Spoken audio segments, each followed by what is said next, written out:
Lalitha jewellery Kiran ஐயாவுக்கு வணக்கம். உங்கள் சார்ந்த சில விஷயங்களை உங்ககிட்ட ஒப்படைக்க உங்களுடைய அலுவலகம் தேடி வந்தேன். முதல் வாசல் அற்புதமானது, சிறப்பாக வரவேற்றது. அது இன்னொரு வாசலை காமிச்சது. அந்த வாசலில் ஒரு 6 மாதம் 7 மாதம் போராடினேன். நீங்கள் எங்கள் ஐயாவை சந்திக்க முடியாது அப்படின்ற ஒரு பதிலை தவிர அங்கேருந்து எந்த பதிலும் வரலை. மறுபடியும் முதல் வாசலுக்கே வந்தேன். அந்த வாசலில் வேற ஒரு வாசலை காட்டுங்க ஐயா அப்படின்னு சொல்லும் பொழுது, உங்கள் நோக்கம் என்ன, நீங்கள் சொன்ன அந்த வீடியோவை நீங்கள் எனக்கு கொடுங்க அப்படின்னாரு. பிறகு அந்த ஐயாக்கிட்டேயும் அந்த வீடியோவை சேர்த்தேன். மறுபடியும் அவரை சந்திக்கும் பொழுது, ஐயா நீங்கள் கொடுத்துருக்கிற வீடியோவில் இருக்கிற விஷயங்கள் மறுபடியும் நீங்கள் 2வது வாசலுக்கு தான் போகணும், என்னுடைய அதிகாரத்தின்படி நான் வேறு எங்கேயும் இதை கொண்டு போக முடியாதுன்னு சொல்லிட்டாரு.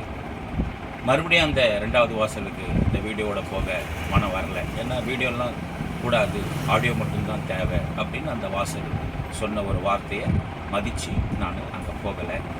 இது எந்த இல்லை, உங்கள்கிட்ட கொடுக்கறதுக்காக நான் கிட்டத்தட்ட ஒரு 10 மாதம் சிரமப்பட்டிருக்கிறேன். பல தடவை வந்திருக்கேன்.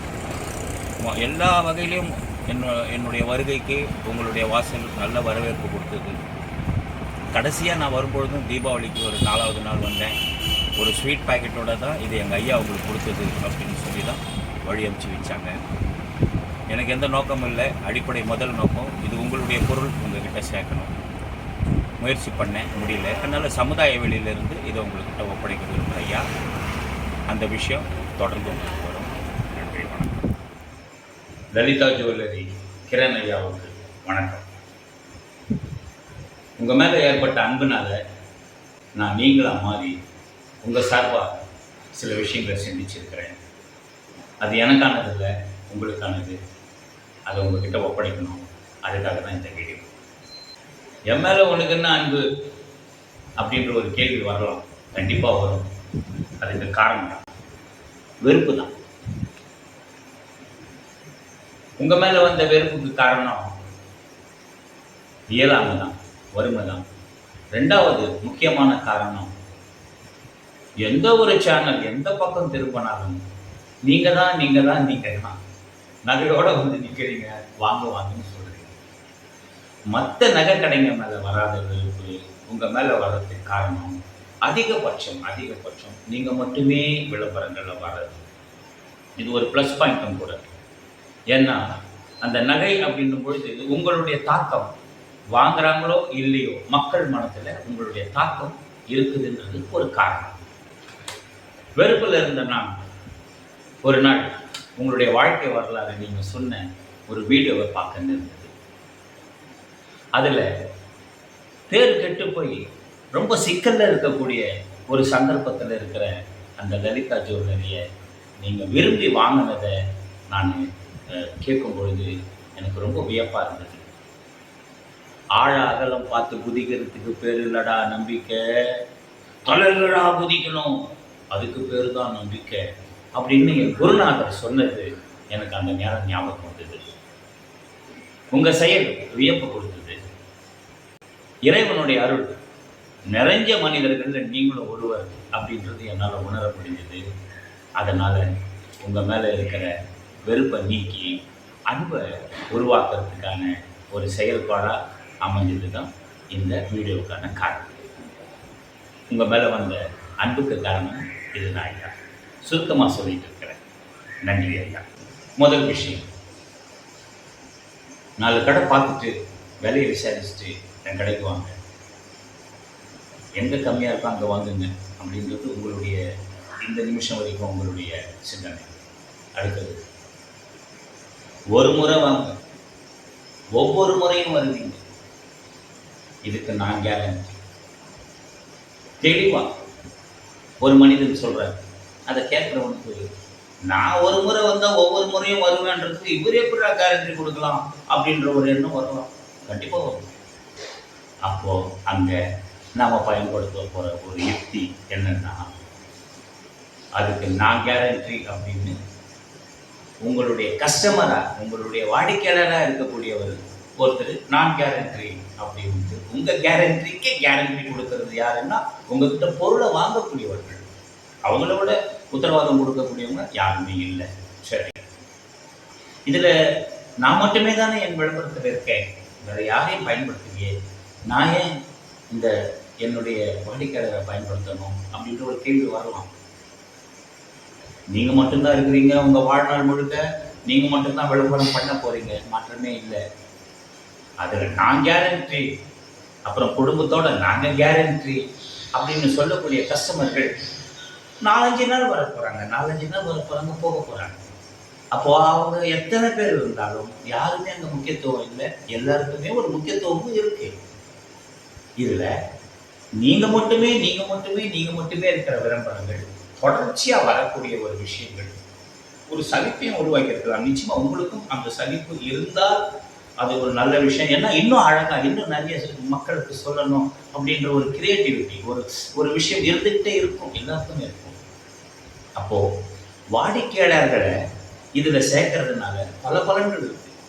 அவங்க 4-5 நாள் தான் வர போகிறாங்க, அவங்க மூலியமா பல விஷயங்கள் போகும். இது நிறைய இருக்கு. அந்த இவங்களை சேர்க்கறதுனால ஏற்படக்கூடிய நன்மைகள் பலது இருக்கு. அது அடுத்தடுத்த விஷயங்களுக்கு போக வேண்டியது இருக்கிறதுனால இதை நான் சுருக்கமாக சொல்றேன். நீங்களே இதில் நிறைய புரிஞ்சிக்க வாய்ப்பு இருக்கு. சட்டப்படி இந்த நிறுவனத்துக்கு நான் தான் முதலாளி. என்னுடைய தர்மப்படி என்னுடைய வாடிக்கையாளர்கள் தான் என்னுடைய முதலாளி. உங்களுக்கு ஒரு விஷயம் தெரியுமா? என்னுடைய ஒவ்வொரு கஸ்டமரும் என்னுடைய சைலண்ட் பார்ட்னர்ஸ். ஆமாம், ஒவ்வொரு வாடிக்கையாளரும் என்னுடைய சைலண்ட் பார்ட்னர்ஸ். இந்த சைலண்ட் பார்ட்னர்ஸ் என்ற வார்த்தை உங்களுக்கு இதுவரைக்கும் என்னை போல எத்தனையோ பேர் வாங்க முடியாதவங்க, இயலாமல் இருக்கிறவங்க, ரொம்ப தள்ளி இருக்கிறவங்க, உங்கள் கடைகளுக்கு வெளியே ரொம்ப தள்ளி இருக்கிறவங்க மனசில் ஒரு வெறுப்பு இருக்கும். அது இல்லாமல் வாழ்க்கை கிடையாது. இயலாதவங்களுக்கு கண்டிப்பாக ஒரு வெறுப்பு. அதை மாற்ற முடியும். நம்மளை பார்ட்னர் அப்படின்றதுனா அதை கேட்குறவங்க வாங்கவே தேவையில்லை. ஆனால் அந்த சொல் பார்ட்னர் அப்படின்னும் பொழுது நம்மளை மதிக்கிறாரு, நம்மளை சரிசமமாக நினைக்கிறாரு அப்படின்ற ஒரு உயர்வான ஒரு எண்ணத்தை அந்த வாடிக்கையாளர்கள் மத்தியில், வாடிக்கையாளர்கள் மக்களுடைய சகல மக்களுடைய மத்தியில் இந்த எண்ணத்தை நீங்கள் உருவாக்க முடியும். மனிதர்கிட்ட இருந்து சம்பாதிக்க வேண்டியது அன்பு தான். அடுத்தது வெறுப்பில் இருக்கிறவனுடைய வெறுப்பை நீக்க வேண்டியது ரொம்ப ரொம்ப அற்புதமான ஒரு விஷயம். அப்போது இந்த சைலண்ட் பார்ட்னர்ஸ் அப்படின்ற ஒரு விஷயம் பயங்கரமான ஒரு உணர்வை வாடிக்கையாளர்கள் மத்தியில் உருவாக்கும். வாடிக்கையாளர்கள் மத்தியில் மட்டுமில்லை, சகல மனிதர்கள் மத்தியில் இது உருவாக்கும். இதை சொல்லும் பொழுதே இதில் இருக்கிற ஒரு விஷயம் கண்டிப்பாக என்னையும் தாண்டி உங்களால் உணர முடியும்னு நான் நம்புகிறேன். அடுத்தது, நீங்கள் சிங்கிளாக வந்திருக்கீங்க, அப்புறம் தங்கம் வெள்ளி பிளாட்டினமாக வந்திருக்கீங்க, 3D மாதிரி ஒரு விளம்பரத்தில் வந்திருக்கீங்க. அற்புதம்.